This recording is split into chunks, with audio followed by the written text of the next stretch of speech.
Good morning, everyone. I'm Patrick Fazio alongside Lindsay Shively. We'll get you back to the NBC News special report, but we want to bring you more local reaction from our local Congress members. And joining us on the phone right now from Washington, D.C. is Congressman Kevin Yoder of Kansas. Good morning, Congressman. We're glad to hear you're okay. Yeah, good morning. Thanks for having me on your program. So you're on the roster for this baseball game, and your spokesperson told me that you were supposed to be at the practice this morning, but changed your mind last night. What made you change your mind? It's a 6:30 a.m. practice and just busy day, and wasn't able to go this morning. I played on the team for the last 4 or 5 years. It's a great tradition. It's for charity. We raise hundreds of thousands of dollars, and tomorrow night is the actual annual game. Republicans and Democrats play each other in Washington National Stadium. And so we're on the cusp of the actual game. So this morning is a typical practice. It's about 20 minutes south of the Capitol in Virginia. I've been there many, many, many times. You would have probably 24 Republican members of Congress practicing. Democrats will be practicing somewhere else, getting ready for tomorrow night's game. And so, it's certainly has really been a stunning development this morning. I think we're all just sort of shocked at this point. Absolutely. Congressman Yoder, we keep hearing that the difference in security that was at that practice, because Majority Whip Scalise was present, could have made all the difference in the outcome this morning. Was he a regular at practice? Yeah, that's entirely correct. Steve Scalise is one of the frankly best members of the team. He's the Majority Whip, and if you look at the seniority ranking in the House, it's the Speaker of the House, then the Majority Leader, and the Majority Whip. Those three individuals all have Capitol Police security detail. The rest of Congress, other than the Minority Leader, Nancy Pelosi, 2 Democrats and 3 Republicans, only 5 members of the House out of 435 have active security detail. Many times I've been in practice, they would sit there, they kind of park on the first baseline, sitting in a black SUV, just kind of watching things, and you kind of almost chuckle like, why are they here? They had to come out and watch us play, practice baseball. No one would have ever thought that it would have been a potential, soft target. But I will say that, but for them being there, there would have been no other security. And you've got Senators Flake and Rand Paul and a couple dozen members of Congress, and no one would have ever even given it a second thought. We all travel throughout our districts without security. In 2011, Gabrielle Giffords was shot in the head at a town hall meeting in Arizona, and of course that gave us all pause. And this morning is another sort of really just a shocking moment. But I think, to your point, if Steve Scalise's detail had not been there, it could have been a massacre. No one there would have been armed. There would have been no security, and it would have just been an open season. So I think we're very thankful for those Capitol security officers. I understand that they are injured as well from the reports I've been hearing, and put themselves in the line of fire and probably saved a lot of lives this morning. You talked about the incident with Gabrielle Giffords as well. After something like this morning, I know it's just hours old here, but do you anticipate some changes in how lawmakers are out in the open in the future? Well, I think anytime something like this happens, you take pause and think about it. I don't want to draw larger conclusions from it and think about in terms of, is this some larger movement that's happening here? I'm very likely this is an isolated incident. But you have to, anybody who's a public official, and frankly anybody in our community, public official or not, has a risk that they take, and but I guess I haven't really been given it a second thought yet about how we'd move forward, but really more just thinking about the incident this morning. So, Congressman Yoder, how did you first find out about the shooting this morning, and who did you reach out to after that? I started getting dozens of texts from my colleagues. Since I'm a member of the team, of course, lots of people asking me if I was at the practice. And had been there this morning, which I, of course, had not been. But just heard from a lot of my colleagues, reached out, of course, talked to my wife this morning. She's back in Kansas. Of course, she was nervous. I was supposed to be at the practice this morning, so that, of course, everyone's just concerned. And that's obviously wonderful. But my thoughts and everything I'm concerned about is what actually happened there this morning. We don't even have all the facts of who was shot, how serious the injuries are. We know that Steve Scalise has been shot. My understanding is Roger Williams, a colleague of mine from Texas, has also been injured in some way. way, but we really don't have the details. So right now we're just sort of gathering facts and trying to understand what occurred here. So who have you heard from that was also on the team with you, who was there at practice this morning? Well, I've been texting with a colleague of mine from Florida and a couple of others who have said, I just left right before that, just getting sort of details from people on the ground. And there are a number of different accounts. My understanding is, once the shooting started, that reports that you've probably seen as well, that there were upwards of 50 shots that occurred.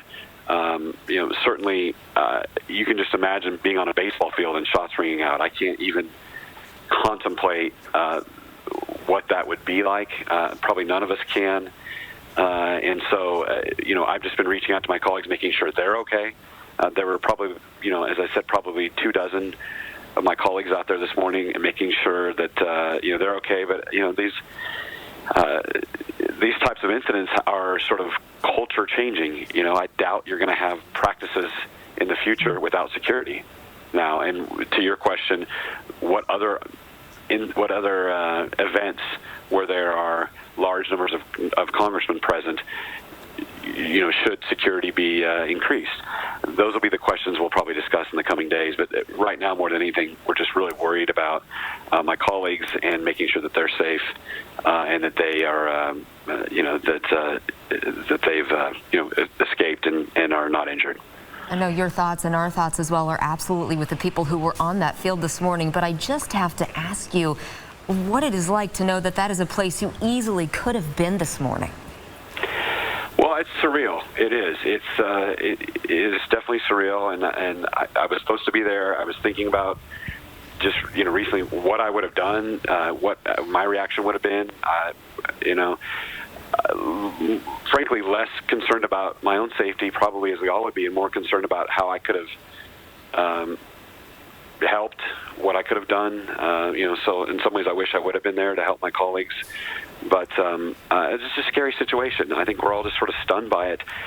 You've got a baseball practice, America's pastime, people out 6:30 in the morning before their workday throwing the ball around, and shots ring out. And so my outside perspective, that doesn't seem like a random incident to me. I mean, there aren't a lot of active shooters rolling around at 6:30 in the morning just happening upon baseball practices. I certainly don't have the facts, but that sounds like something that at least had some choreography here, or planning to make it happen. And so we'll get the facts in the coming days. But I think more than anything, just we're so thankful that no one was killed. No one apparently was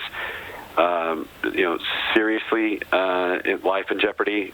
We don't know the results of the shooting with Steve Scalise and his injuries, but we know they're serious. But at this point, we don't think any life-threatening injuries, which is really what we're most concerned about this morning.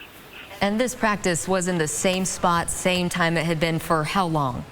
Years and years and years. I mean, I played on the team since 2012 or 13, and it's always at the same practice, always at the same place, always at 6:30 in the morning, same field, same members. No one would have even batted an eye. There's usually a few people around, maybe someone out walking their dog in the morning, but it's pretty early, so you don't have much of an audience. And it's about 20 minutes south of Washington, D.C., into Virginia. And so I think it's a high school baseball field they practice on. Tomorrow night, assuming the game goes forward, that's at the Washington National Stadium. That's a major league stadium. For people who don't really know about this is a full-on baseball game. You wear the jersey of your chosen team. I've worn the Jayhawk jersey before. I've worn the Royals jersey, and it's a long tradition. And this practice has been occurring out south of the Capitol for years and years and years, and the only security that's ever been there, every morning would have been Steve Scalise's a black SUV there with a couple guards sitting in there, who, every morning are pretty confident nothing's going to be unusual about that, and they were clearly thrust into the line of fire. And from what I understand, they're heroes who saved a lot of lives this morning. So do you think this game should go forward tomorrow, and would you play again in the future? Yes. In terms of playing, I wouldn't give me pause. I think security will be heightened, and I can't imagine, that there would be some sort of repeat incident. I hope this is isolated, but of course you have to take precautions. You have to think twice about all that. But I would assume the game would go forward.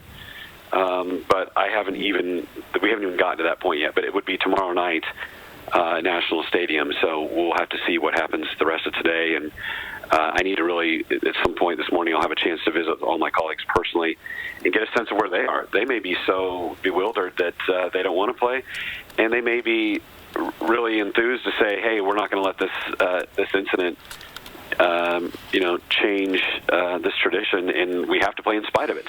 So that's probably a question that'll be answered later today.